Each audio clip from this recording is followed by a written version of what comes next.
Bet you didn't see this. It's going to require, as we said, trillions of dollars of capital.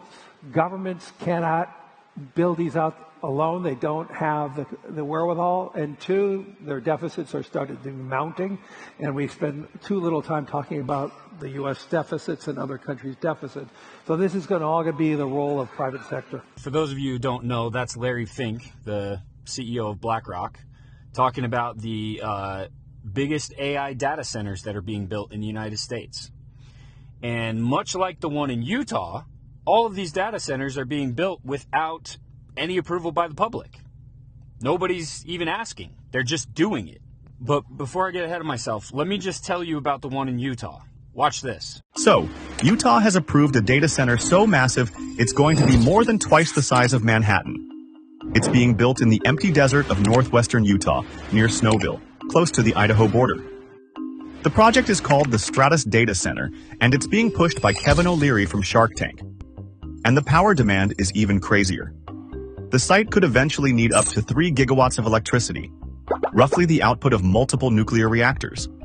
Environmental groups warn it could raise Utah's planet heating pollution by nearly 50%. Estimates suggest the project's power systems could consume up to 16.6 billion gallons of water per year. That's enough water to fill around 25,000 Olympic swimming pools, all in one of the driest states in America. Yeah, let me just give you some more comparisons to how big this thing is. This thing is the size of San Francisco.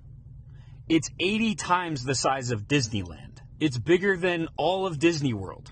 Disney World is about 43 square miles. This one's going to be about 62 square miles. It's the size of Paris. If you were to put together 15 million suburban house lots, it would still be bigger. It's the same size as if you were to drive from Los Angeles to Central Texas. It's as big as 30,000 football fields. Now, to put that in perspective, let's pretend this little person is you. This is 100 football fields.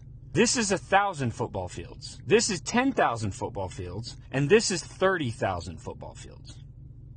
In addition, it's said that this thing is going to raise the temperature in the day by 5 degrees and at night up to 28 degrees. You know what that means for the environment? Do you know what that means? That is an ecological disaster.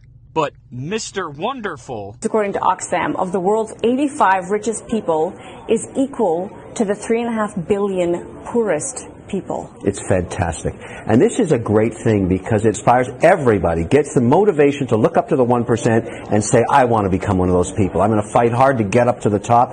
This is fantastic news, and of course I applaud it.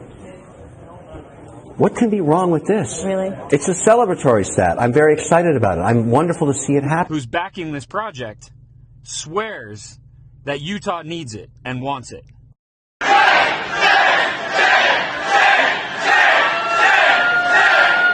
For hell's sakes, grow up.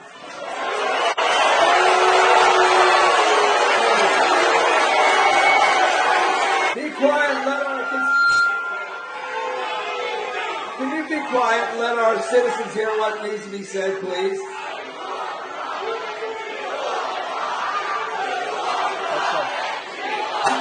Thank you.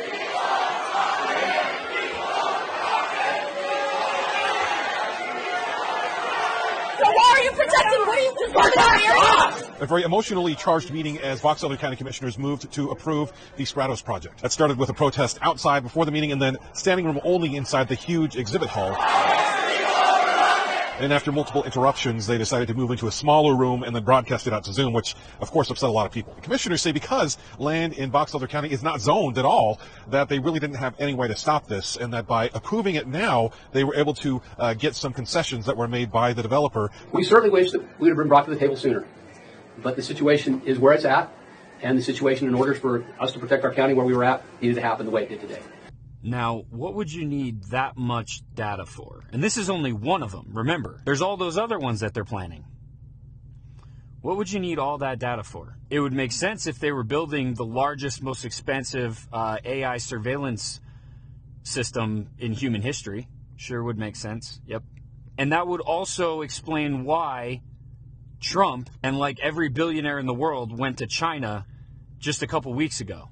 Maybe they were doing some kind of deal or some kind of negotiation to implement AI surveillance in the United States of America like they have in China. That would be crazy, right? right? But what do I know? I'm just a conspiracy theorist.